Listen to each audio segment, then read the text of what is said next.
Now, there's something else that is going on here in the background, and that is the Japanese side, I guess, of the story that we have discussed in the context of China, which is the rise of racial thinking, racist thinking, race science, and its varieties. So this is social Darwinism. This is the idea that biology is destiny, race is essential, and that I mean, one way to think about what race means, as opposed to ideas of culture, is that a person can change culture in the span of a lifetime. A person cannot change race in a span of a lifetime. And I'm excluding the idea of passing here. I just mean quite literally be understood as having passed from one category to another. And very importantly is the idea of propensity, the idea that it, it it's one thing to say that someone conducts themselves in the way they do because of the culture they grew up in and the language they speak. This this there's a tinge of essentialism to that, but there is also it's at the core of it, it's a kind of behavioralist argument. It's saying that if you took that same person and they speak a different language, they might have different thoughts. They grew You take a person of this descent and they grow up in place A, B, C, D, X, Y, Z, you're going to get a different story each time. Uh, as compared to racialist thinking, which imagines that one's biology contains within it propensity to do things, propensity to act in certain ways, propensity of everything from levels of intelligence to martial virtue to propensity to steal or whatever it might be, the ability to labor under certain conditions, uh, compliance versus resistance, and this packaging of all of these ideas of propensity, inclinations in the actual body. They weren't thinking in terms of DNA, but in the blood of a person.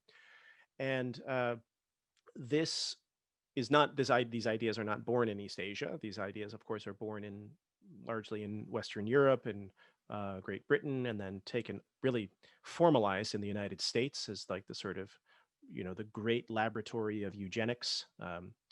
We often forget how much Hitler admired Ford and admired other eugenics thinkers in the United States, but it really takes shape and then begins to be translated into taken up in Asia, East Asia, not just in China, but also in Japan. And Japanese military thinkers, state thinkers, nationalists take these ideas up very, very strongly. And this plays out in a few different ways. One way it plays out is at a global scale. So, at the global scale of racial thinking at this time, and it still lives on today, is the idea that the world is made up of, at this time, generally the number was five kind of peoples or races of Earth, and these were assigned colors: white, yellow, black, brown, red. And red was typically assigned to indigenous peoples. Brown sort of varieties of peoples have been assigned to brown, but in the various parts of the Americas, black, the African continent, and diaspora, yellow, Asia, white, Europe, Caucasian, and so forth. And this was not rejected. This was not understood as a fiction. This was not understood as a construction. It was actually taken up as an idea, especially among a number of Japanese and Chinese nationalists, as a kind of insight, as a truth. And so, at the global level, if there is going to be a war, a racial war, a war of extinction, if that is the baseline condition of humanity, then the baseline condition of humanity is a war of races. And for many, looking out upon the history of, well, we could just restrict ourselves to the Qing and say, yeah, uh, this model really seems to fit what we are seeing. We are seeing a bunch of white Europeans carry out just unprecedented forms of violence, invasion, just bald face aggression in these regions. And then, of course, if we expand our view to to the African continent to what we now think of as Southeast Asia, although that concept didn't exist, then yes, it really does seem as if the world uh, is in the grips of racial conquest, and that the white race seems intent on uh, colonizing, if not, and then oftentimes the red race, the indigenous peoples, are pointed out as the ultimate end, meaning that we know that the white race will take this even to the point of just wholesale genocide in the case of native peoples or indigenous peoples. Now, this is not understood as a construction; it's understood as a sort of object lesson, and that within that framework, the the race that stands the greatest chance of placing any obstacle or barrier in white global domination is the yellow race. And because we have to remember, Japanese racial thinkers are also deeply racist vis-a-vis Africans and people of African descent. They're deeply racist towards people of indigenous descent. So they share these ideas of hierarchies, and the yellow race is understood as occupying this sort of second rung within the hierarchy. And they can point to ages of civilization. Of course, fallen into weakness, but we can look back upon these just splendid eras of unprecedented wealth when people in what now is Britain were living in caves. We were publishing books. And so there was this notion that the yellow race is the only contender to stand up to white world domination. But, and this brings us to the second level of this, um, is that there is also the concept of intra yellow race hierarchy. So this is the part that often gets confused, is that if a Japanese person understood himself as yellow, then, or Asian, then why would, and by the way, at this time, the term yellow does not have the pejorative concept that it will have very, very soon. So they would openly refer to themselves as yellow race. But within the confines of this category, everybody isn't equal. And so there is a sort of pecking order, a hierarchy within the yellow race, the Asian race. And here is where Japanese racial thinkers and militarists placed themselves at the apex. And again, they looked out on the world. They looked across the Sea of Japan and said, it's pretty clear that China and the Qing are standing no chance against this kind of aggression, and that the only one who does stand a chance within the yellow race is us. So, and I put this quote up here because this idea is not just bandied about by Japanese militarists and nationalists. In the wake of the Russo-Japanese War, this is a passage by one of the greatest thinkers of the 20th century, late 19th and 20th century, Du Bois, on Japan in the wake of that. So you can read it. But for the first time in 1,000 years, a great white nation has measured arms with a colored nation and has been found wanting. The Russo-Japanese War has marked an epoch. The magic of the word white is already broken, and the color line in civilization has been crossed in modern times as it was in the great past. The awakening of the yellow races is certain. That the awakening of the brown and black races will follow in time, no unprejudiced students of history can doubt. Um, so this was not something that was simply, in the minds of Japanese militarists. It actually had some traction with those that were looking upon Japan. And I've already talked in previous lectures about how Japan becomes this magnet for overseas Chinese nationalists, Korean nationalists. Tokyo becomes this little bit of a hotbed of a radical center. And this is part of the reason, both that Japan is industrializing, but also that it is the most powerful Asian nation. So the other side of this is that Japanese civilian government, which is arguably thriving in many ways during the early decades of the 20th century, is falling into crisis and then complete collapse. And so this is inseparable from the story of the Great Depression. I won't go into that, but Japan is hit devastatingly hard by the global Great Depression. Rural poverty, especially, is something that is ripping the country apart. And the in essence, the question is, how are we going to relieve uh, these kinds of profound demographic pressures, among others? So I put this statistic up here that in 1930, the population of Japan is 65 million people, but the Japanese archipelago is roughly the size of California. There are a lot of people in this place. And so increasingly the question is what kinds of outlets do we possibly have to transition to offload our rural poor, and give them land and get them into places where they can eke out a living. One of these outlets is Korea, the newly annexed Korea, and then another outlet is still in an informal capacity. This is not, it hasn't been invaded, it has not been conquered, is Northeast China, in this very sort of deepening kind of diaphanous web of railroad empire up there in the northwest, in northeast, excuse me. And but this is just uh, we're talking about crushing poverty in the rural regions, the selling of daughters, just to make ends meet for poor families, just profound and crushing poverty, and that this is pushing the civilian government to the breaking point, as of course I'm sure I don't need to tell many in this room, as it does throughout the world. Throughout the world, there is a deepening distrust and of the capacity of liberal parliamentary democracy to confront the problems of the global depression.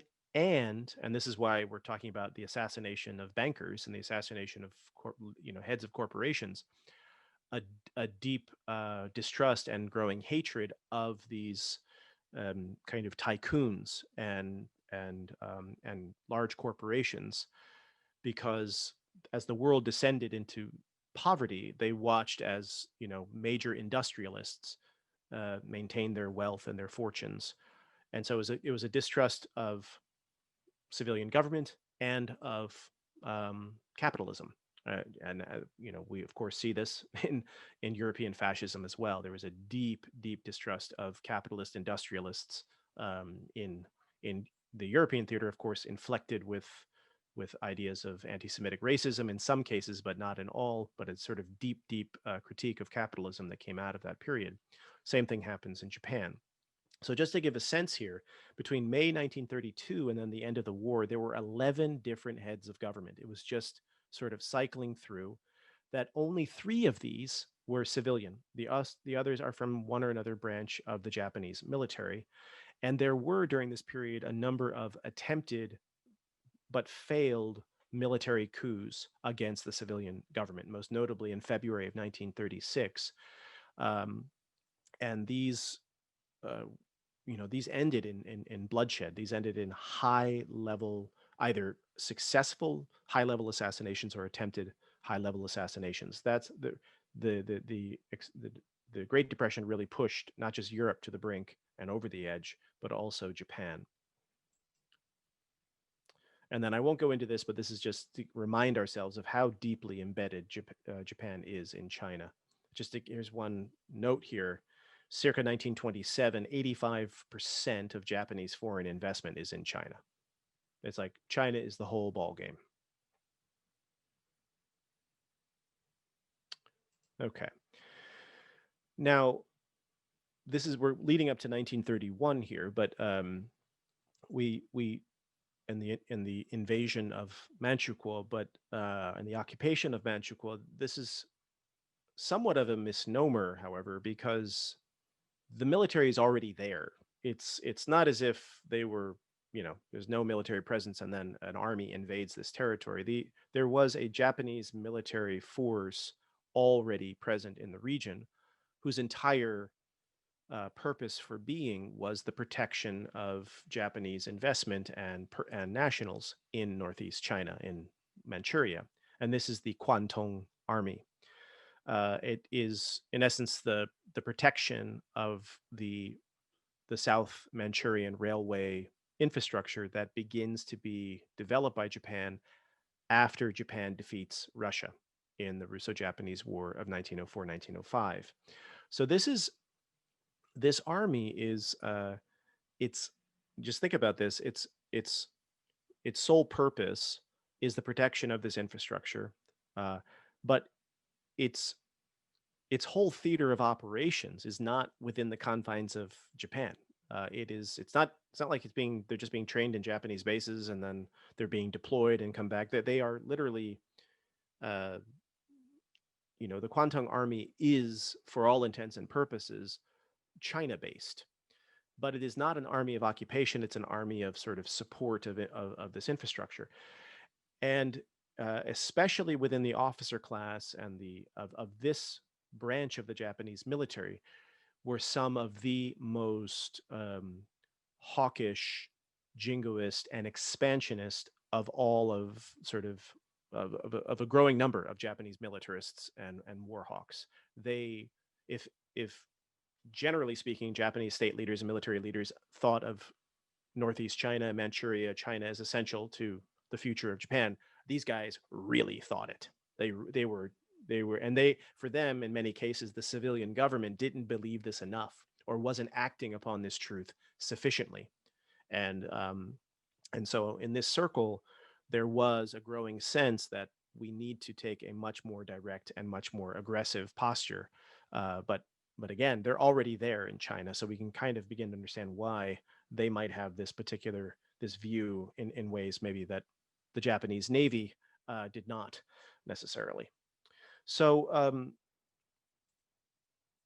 this will culminate really in essence, a conspiracy, uh, um, a Japanese military conspiracy led by the Kwantung Army to de facto commit the Japanese government and the emperor to a military invasion and posture of a region that was not a centrally planned act.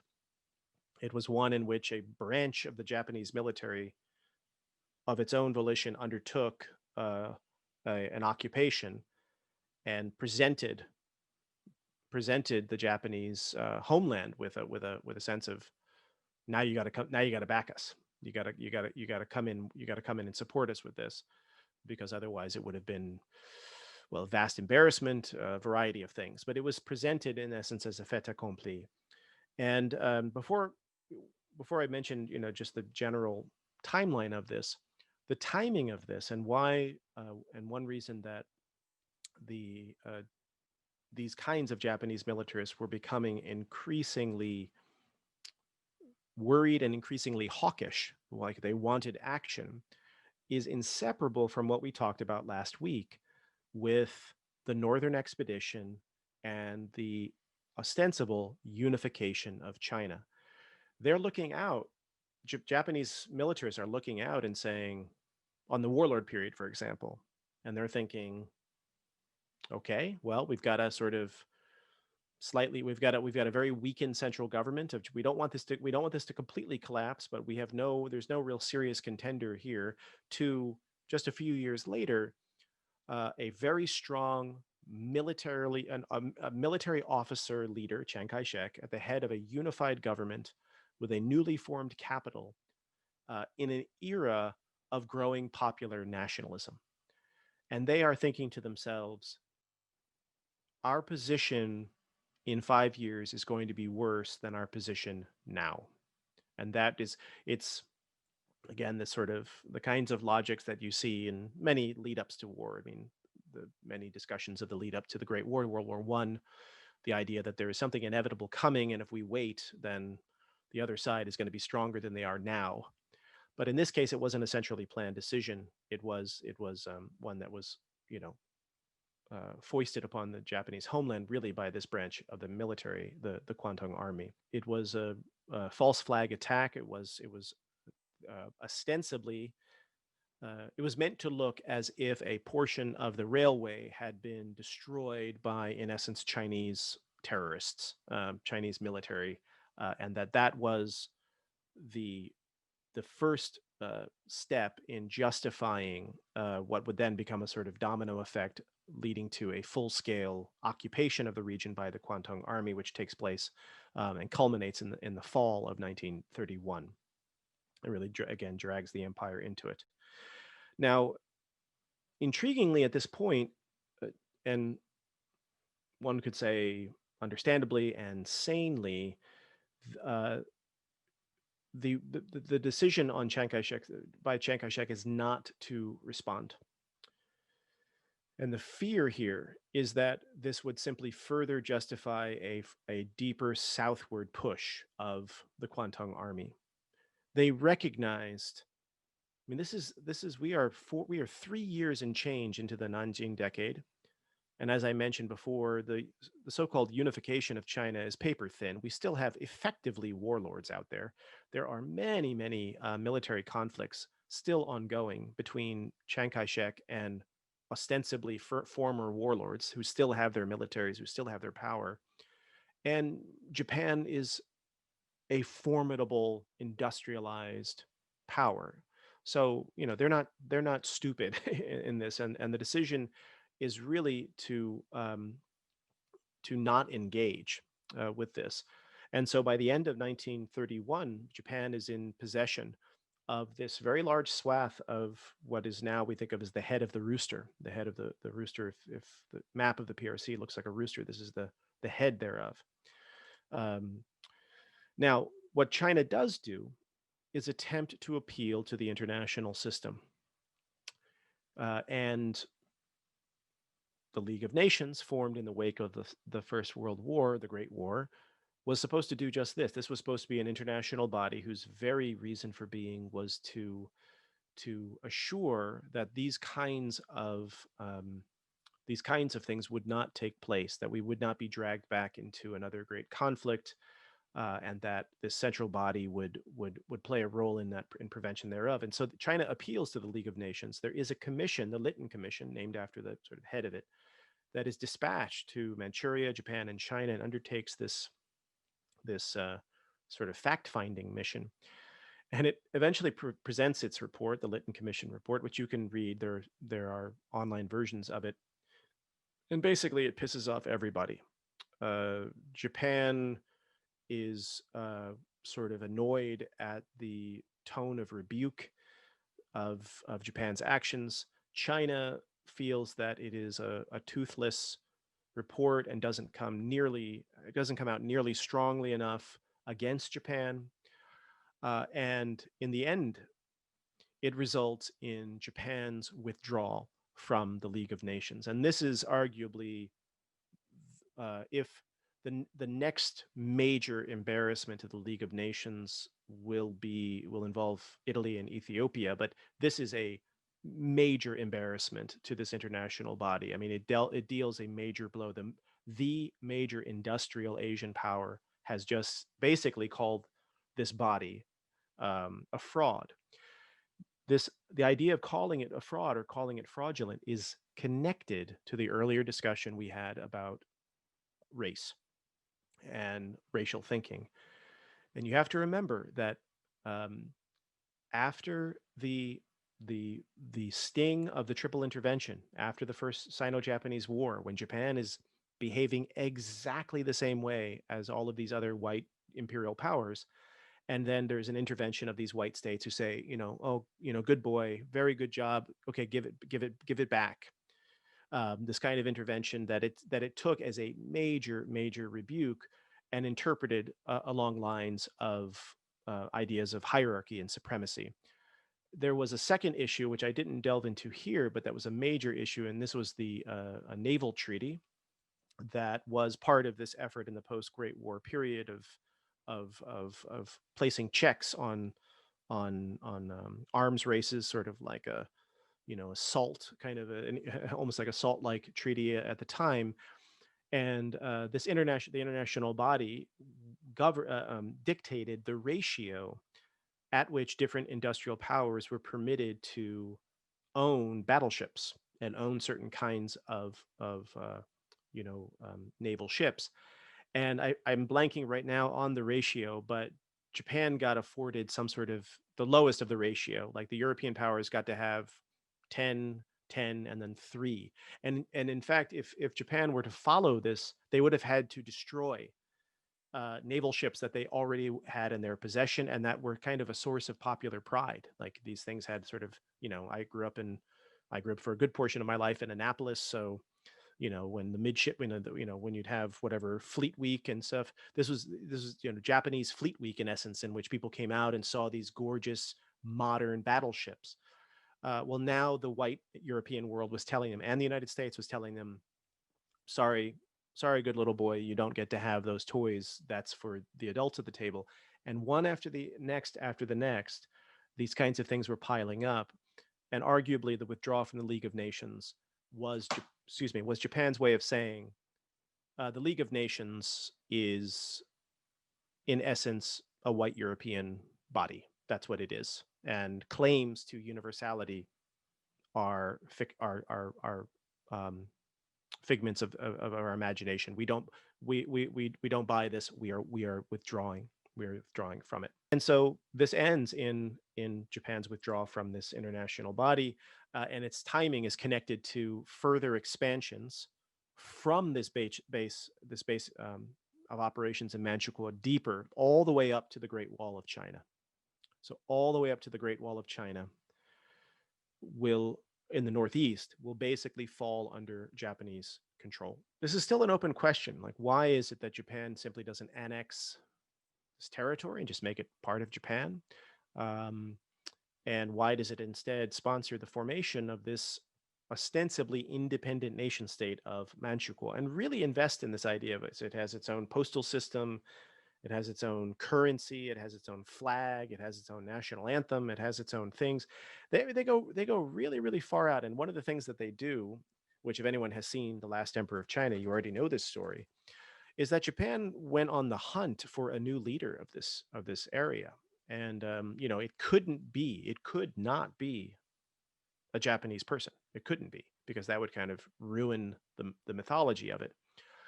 And it's interesting to look at like sort of the pecking order of their wish list. But the man that they eventually got to take on the role was the last emperor of the Qing. And at this point, he was sort of kind of a socialite playboy, living in a variety of places, Shanghai among them. And this last emperor, Emperor Puyi, returns to the throne of a newly formed country of Manchukuo, and so Manchukuo in Chinese. So one question that often is asked is, what is the point of this? Here's the flag of Manchukuo. Does anyone notice anything about that flag? It should look very familiar. It is the notion that Manchukuo is a country of 5 peoples. And so this idea of multi-ethnic empire will make a return. So now think about think about this. We have a Japanese client state named after the Manchus, with the last emperor of the Qing on the throne, stealing a page from the Qing playbook and the Republican Chinese playbook of Manchukuo as a harmonious place made of 5 peoples. And it's just, reality, especially this year, is reality is stranger than way far stranger than fiction. But so there will be this effort to treat this as a kind of multi-ethnic empire, multi-ethnic country. Um, and there are a few different factors, I think, that have been put forward to suggest or to speculate why Japan goes this route. One is, we need to remember that the taken for grantedness of the righteousness of empire and colonialism has suffered greatly. It is in the 19th century. We saw this in the Sino-Japanese War. To be a power is to have a colony, And to have a colony is to be a power. It is to be a modern empire. It is to civilize the savages. It is to bring darkness, is to bring light to the dark peoples of the world. It is the idea of, it is righteous, it is good. It is, this imagery of sort of bare-breasted maidens with holding scepters and God's light coming. It's like, this is good and pure and right, and it is the obligation, the white man's burden, and all these sorts of things. 1931 is not the same world. We've just gone through a great war. We have seen, and many people have called into question, the supposed superiority, moral superiority, ethical superiority of a European continent that just, um, for no observable reason, just descended into madness um, and massacre, uh, and the rise across the globe of popular anti-colonial movements. So the Swadeshi movement in South Asia, Gandhi, Gandhi's work in Cape Town in South Africa, and you know, all over the world, you have these movements percolating up, and they're increasingly interconnected. And of course, post World War One, Wilsonian self-determination. I mean, the president of the United States said, in essence, colonialism is like, people have the right to determine their own political formations, and the right on the. So 1931 is a different animal, and so in theory, Japan could have still taken Manchukuo, but it would have been this place, but it would have been a very different act than if this had happened in, say, 1895. So instead, we have this different mode. It's still imperialism, but it's a different mode and style of imperialism, the formation of client states. And of course, that technology, the formation of client states, isn't new.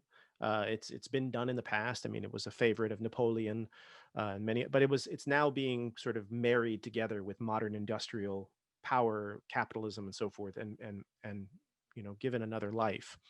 And also, it is, in a certain sense, a model. Maybe not necessarily at this point, but if the Manchukuo experiment works, if we can conquer a place and create an autonomous state that is hopefully recognized by the world, and Japan really, really tried to get Manchukuo recognized by the international community as a real place, a real country, then this is perhaps a model for further expansion. If we were to expand to other places in China, other places in the world, this is potentially a model where we don't have to annex territory and govern it ourselves. We can sponsor these kinds of formations. And indeed, this arguably is the idea that is taking shape on the eve of the war.